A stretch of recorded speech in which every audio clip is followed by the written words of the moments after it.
Home isn't a place, it's a feeling.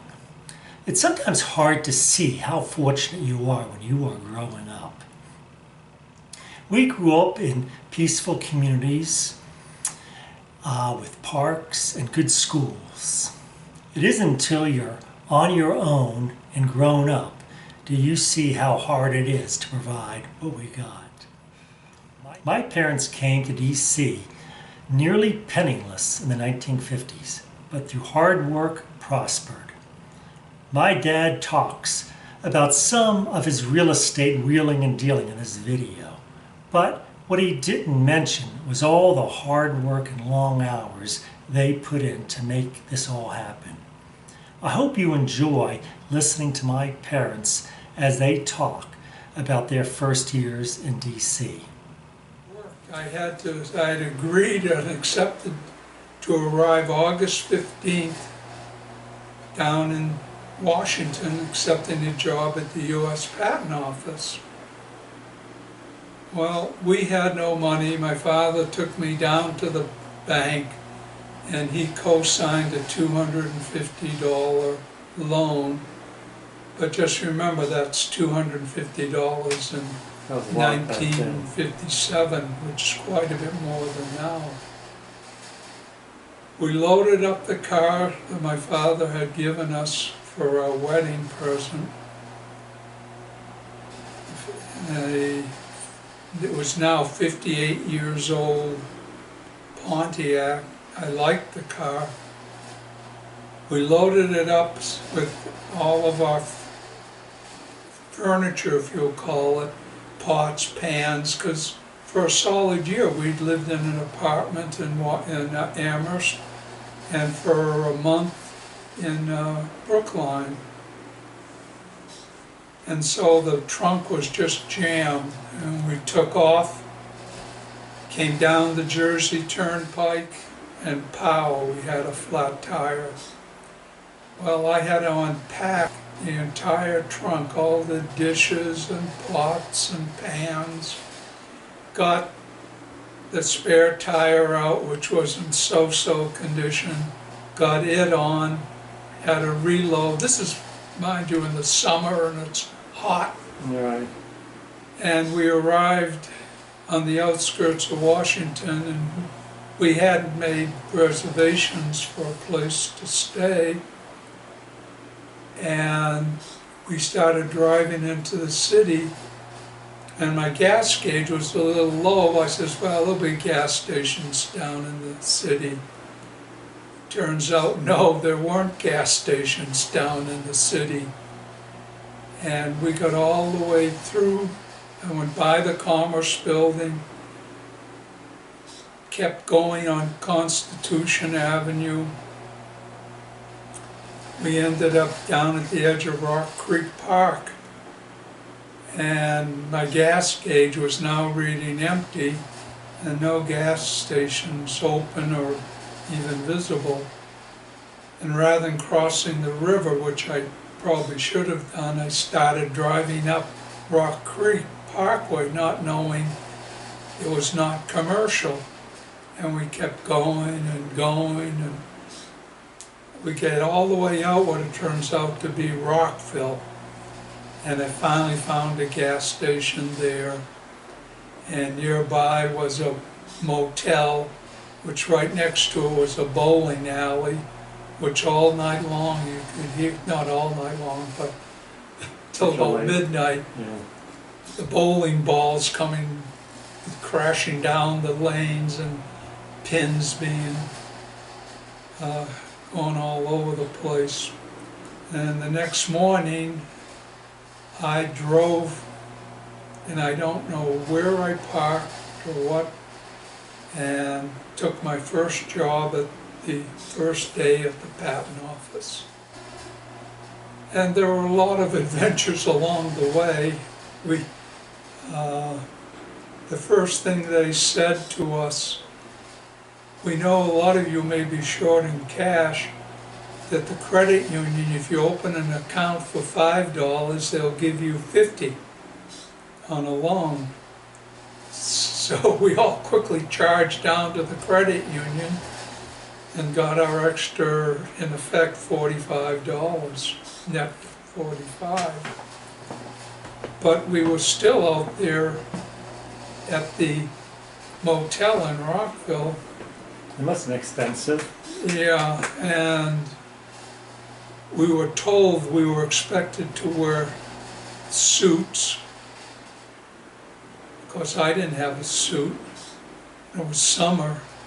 So that $45, half of it was spent at one of the stores on F Street buying a blue seersucker suit. It was the cheapest one they had, and that was fine. Then we had to find an apartment, and we find an apartment there, never unpacked, lived there for a month. And then we moved over to Anacostia, which we lived there for about 2 or 3 months. And then we moved to Chesapeake Street, and Eric just went by in his truck, a van, I could see it. Mm-hmm. And we had a full 1-bedroom living room apartment on Chesapeake Street, which then Bowling Air Force Base and Andrews Air Force Base and the Navy base at Anacostia were open. And most of the people were enlisted people in the Navy and the Air Force and what have you. We lived there for a couple of years. Father came down, visited Washington during that period with my grandfather. He had never been to Washington. But at some point we decided that we just wanted to live someplace a little better. And we moved out to Northwest Washington to Fort Stevens Drive. At that time, a very nice area. Today, Chesapeake Street, we would hear of all the shootings and people being killed on Chesapeake Street. So it had changed behind us. We lived at Fort Stevens Drive, and it was a nice place, nice apartment, nice area. It was owned by the Magazine brothers, and their mother lived in an apartment in the building, and she was sort of their watchdog in keeping things. Like the But we manager? ran into a little problem when we had Edward. Uh-oh. Edward was now about a year and a half old, and Eileen was pregnant again, but that wasn't the problem right away. One day they were painting the hallway, and young Edward decided he was going to be a painter. And he got a can of paint open and took one of the stirring stick paddles they have, dipped it into the paint, and proceeded to draw a line on the carpeting from our apartment all the way to the exterior door. Well, Mrs. Magazine went right by her apartment, and we got holy hell for that. And this was, back then, it was not water washable paint, it was oil-based paint. So they had to come in with solvents, and so they weren't particularly thrilled with us. And then when Mrs. Magazine saw that Eileen was starting to show a little bulge, she contacted her sons, and we got contacted that it's a 1-bedroom apartment, you can't have 4 people, in other words 2 children living in it. We had to go. And that's when we started looking for a house. And in one winter stormy day, we called up a real estate agent about an open house on Turner Lane in Chevy Chase. And she said, it's snowing now, we're not gonna have an open house, it's too deep. I said, I'm from New England, I have snow tires on my car, I'll come by and pick you up. And she says, no, that's all right. We won't hold an open house, but I'll meet you there. And we went over there and we bought the house. We were the only people to see it. And since the real estate company was going to pick up the commission on both ends of the thing, Yeah. they were very anxious to make the sale. I think we offered almost full price because we had been looking around, and Bethesda and Potomac and the other places. They were very snobby with how little money we had, and but we didn't have the full 20% they needed.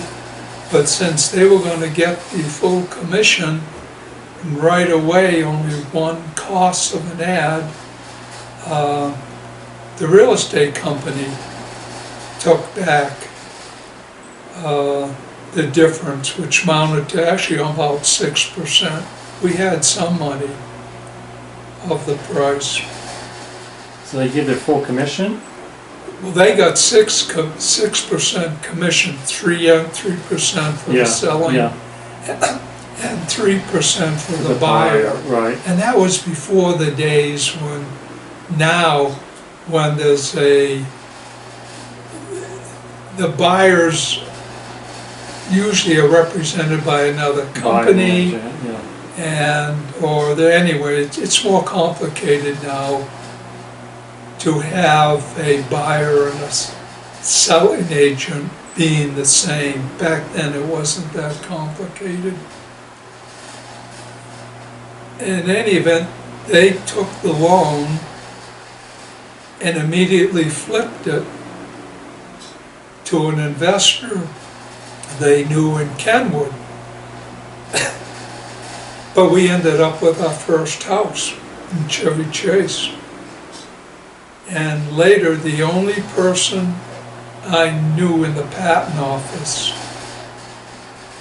who lived in Chevy Chase was a member of the Board of Appeals, an administrative law judge.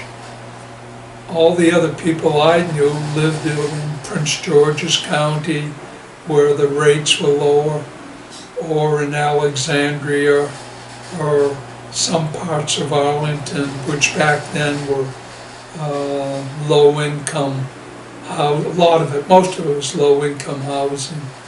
The new big stuff and new apartment buildings hadn't gone in yet. So moving to Turner Lane, Bonnie was born when we lived on Turner Lane. Mrs. Graves came, next door neighbor, came over and babysit with you when I took Eileen to the hospital.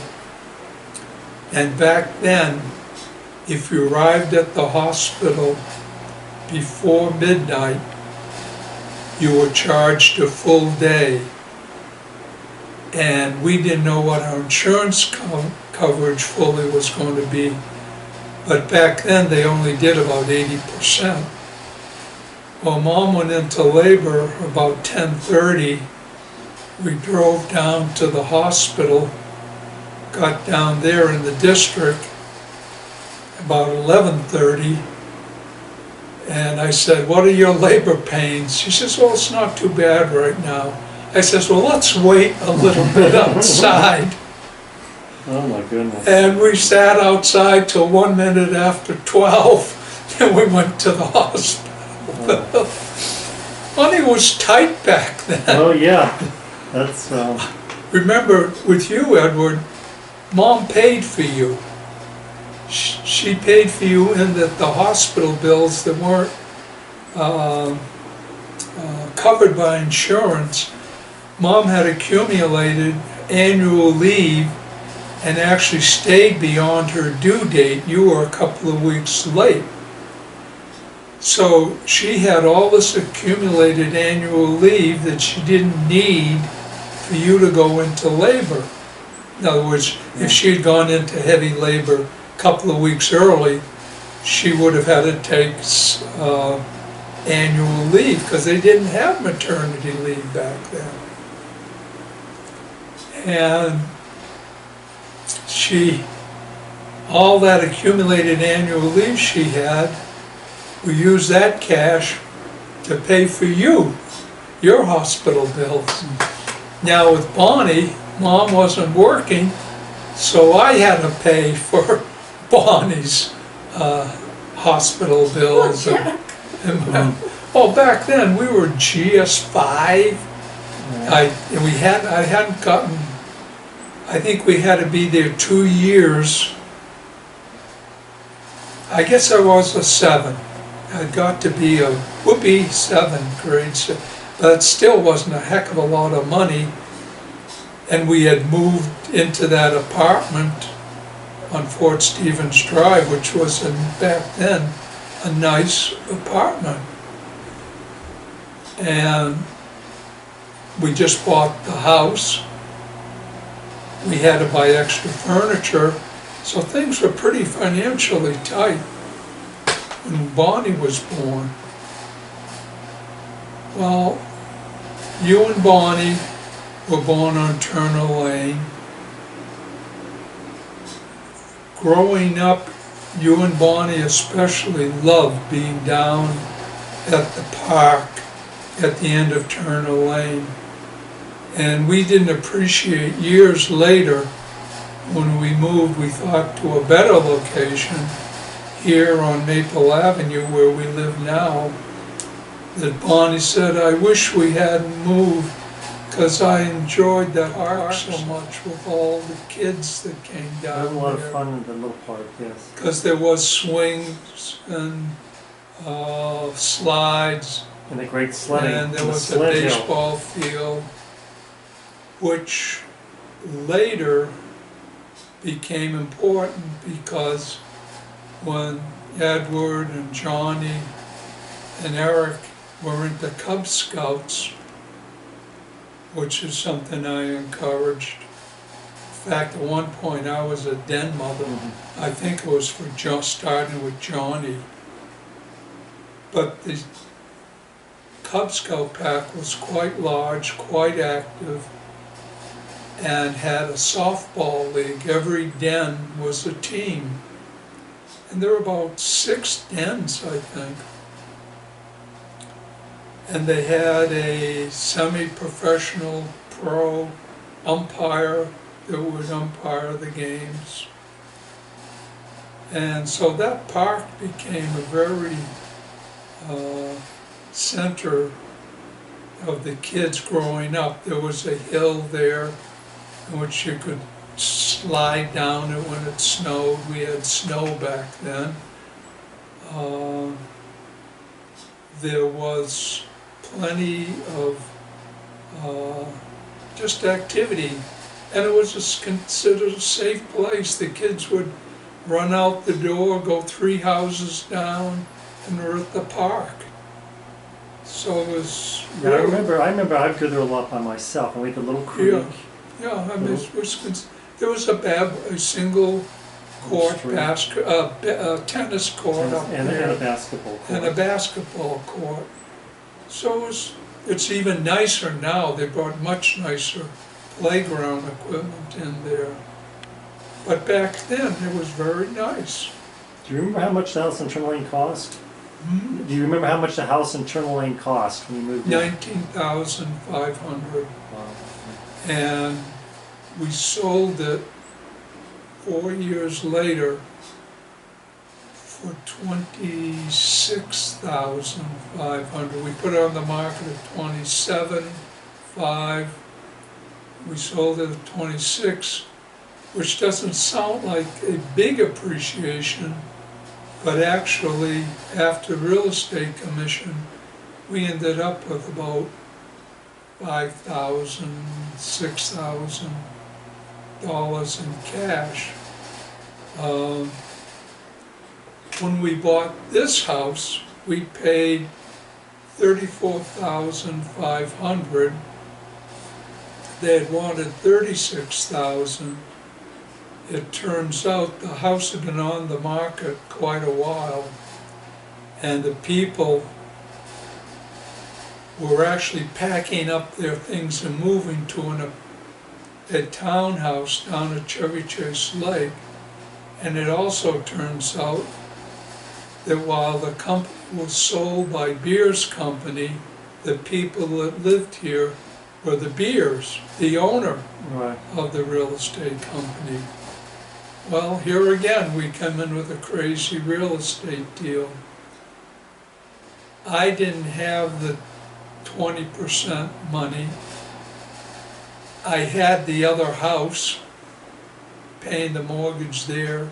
I couldn't qualify for a loan for about 28,000, and I didn't have, I had a couple of thousand from the sale of that rental house, but I didn't have anywhere near the deposit money and closing costs, because we had other bills that needed to be paid.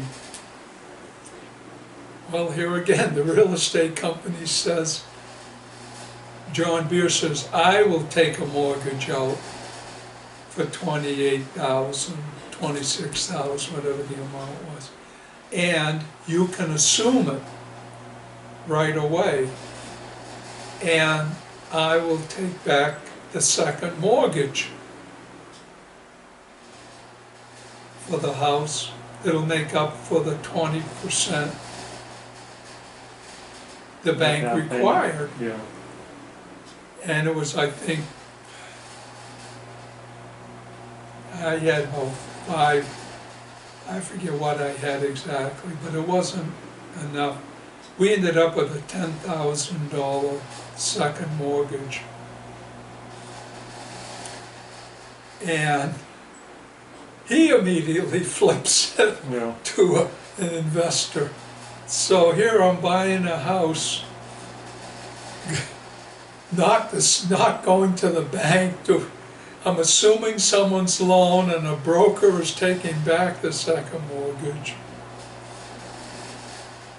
And a little footnote to all that mortgage craziness, I finally paid off, I kept that, assumed that loan for 20 years. It was a 20-year loan. The second mortgage was also for 20 years. And every now and then John Beers, who lived in Chevy Chase Lake, moved to Florida. Since he had let the investor assume that second mortgage, he was still liable on the note, would ask me, you haven't paid off that second mortgage yet? I said, no. And I never did. I kept that second mortgage for 20 years. He died, and finally his wife had to sign off on it. We got all the money. So each house we've ever purchased had a crazy lending history to it. And that leads to something I've said. I had all this college education, but there were two profitable events in my life in education, and they were very short courses. After I bought the house on Turner Lane, I took a real estate course. I was thinking about becoming a real estate agent. And part of that course, you had to take some 30 hours of real estate. And I took a thing called Miller Real Estate Academy. But it was right a block from the patent office. And it was right after work. And I took that course. And that's where I learned it was possible to assume loans, particularly GI loans. Yes. And that became very important in my understanding of the loan on the loan here, understanding what I had done previously, and then later as my investment game plan. Because thinking back to it, I was incorrect. I did not sell the house on Turner Lane before we bought this one. That's why we needed the second mortgage. That's what I was wondering why. Yeah, I didn't need, we bought, in fact, we were out driving. I remember turning onto Connecticut Avenue from Rosemary Street, and Mom saying, I want a new home. And we're driving up Connecticut, and there was an open arrow pointing down Maple. So we went down, on Thornapple. Yeah. So we went down Thornapple, another arrow to Maple, and to this house. And it was the first house we saw about an hour after Mom saying, I want a new house because... So, why do you want a new house, Mom? Because taking you to Chevy Chase Elementary, you could walk to the playground, Yes. but you couldn't, we wouldn't trust you walking to crossing Brookville Road, And connect. then walking all the way to Connecticut. We didn't have a choice. They didn't have crossing guards back then.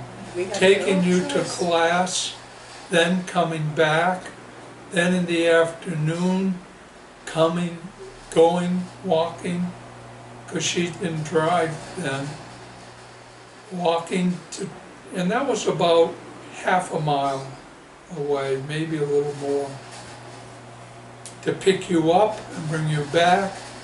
It was, and she had Bonnie, small Bonnie. She probably dragged her along. And so that was really and why we picked this house, because it was walking distance to Chevy Chase Elementary, walking distance to Leland, and very close walking distance actually to BCC High School through a shortcut that was off Lynn Drive. Yes. So it was ideally located, and it was in the middle of a residential area where it was a quiet street, and we thought it was perfect. One of the problems came out was there weren't that many children there were a couple of boys and two older girls across the street, but for your kids, the ages didn't match up. And on this side was a very elderly couple, and across the street were two elderly The couples. Fosters, yeah. Yeah, and the next door neighbor Bonds, I don't know, we just had never any contact with them. But location-wise, it was perfect, we thought. And Mom, you may want to say something. I don't remember what he That said. was 1967, it was 50 years ago? Do you remember Mrs. Whedon's nurseries? Nursery It was a school. nursery school, Ms. Whedon's nursery school. Remember yeah. Mrs. Very, Across from the church, next to the church. In the back of the church. Back of the church, we used to play in the playground, I guess, at the The church back of playground. vague. It's very vague for me. But she ran a beautiful nursery. And that may have been one of the reasons we didn't have money we were paying, because that was not a county program. We tried to provide you with kids with as much as, but maybe that was also part of, even early on, going nursery school, Mom had to walk you up to, I think it was a half day. Because, I didn't remember the walk. Yeah, I guess I never really focused on how I got to school. I guess I walked even on rainy and snowy. Day you walk. Mom, I had my Pontiac, my father given us, every Thanksgiving and Christmas, we would go up to Massachusetts, especially before you kids arrived. Right. And that just put wear and tear on the car. It was an old car to begin with. And there was one hill on the Wilbur Cross in Connecticut, a very steep hill. I had to hit the bottom of that hill at about 80 miles an hour coming down another hill to make it up over this very steep hill. The expressways going to New Haven and Connecticut Turnpike didn't exist then. The Maryland Turnpike didn't exist, the Jersey Pike did. So that car went, and we had another car which we just kept for a couple of years. And at one point, I decided to buy a foreign car, which was the dumbest thing I ever did, because French it was a Peugeot 403. It was a beautiful car. There's an ugly Peugeot, but the 403 back then was a beautiful car. And Motorcraft magazine and Consumer Reports rated it the best car. And Edward thought it was the best car. Lipstick. Because one day he decided to give it some further decoration.